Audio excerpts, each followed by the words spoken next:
kwarto nila. Walang iya. Niloloko lang pala yung kaibigan natin. Asa-asa pa naman si Sarsi, tapos kinikemi lang siya nitong baklang tiyong na to. Ano pa ang ginagawa natin? Sugurin na natin para makita natin ang hubad na katotohanan. Kakasdali. Wala tayong ebidensya, no?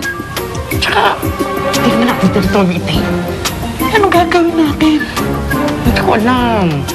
Ay, nose ko na. Sumilip muna tayo. Ngayon, kapag nakikihuli natin sa akto yung dalawang yan, yun, tiyak hindi na akong kakapagpigil.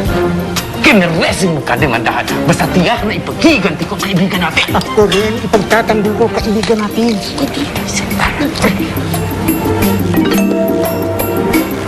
Hawakan ko! Ay, putraso! Run, Forrest! Run!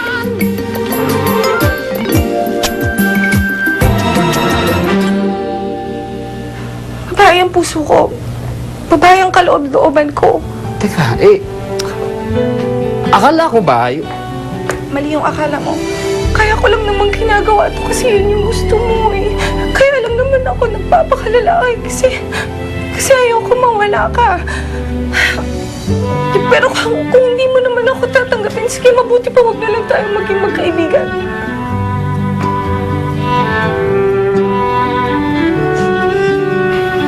kung sa ganun, hindi, ganito, sorry.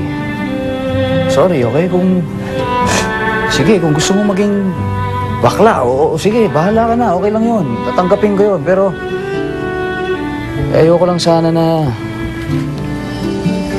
gusto ko maging magkaibigan pa rin tayo. Talaga? Okay lang sa'yo? Oo naman, Salamat ah. wala yun, ha? Tama na, ha? Sorry na.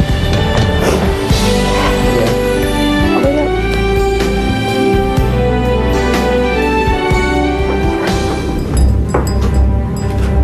Ano to? Hawak ka ng hawak dyan. Para, alam mo, ang ganda nung sinabi mo sa akin. What the hell is going on in here? Ha?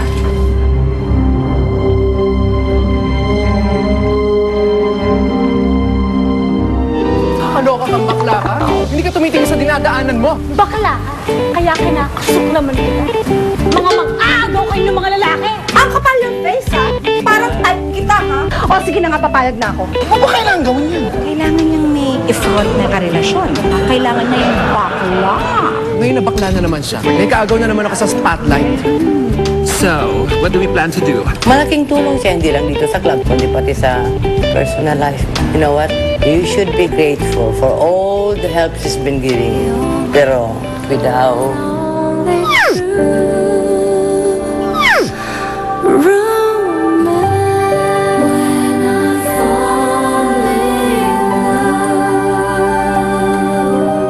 Ang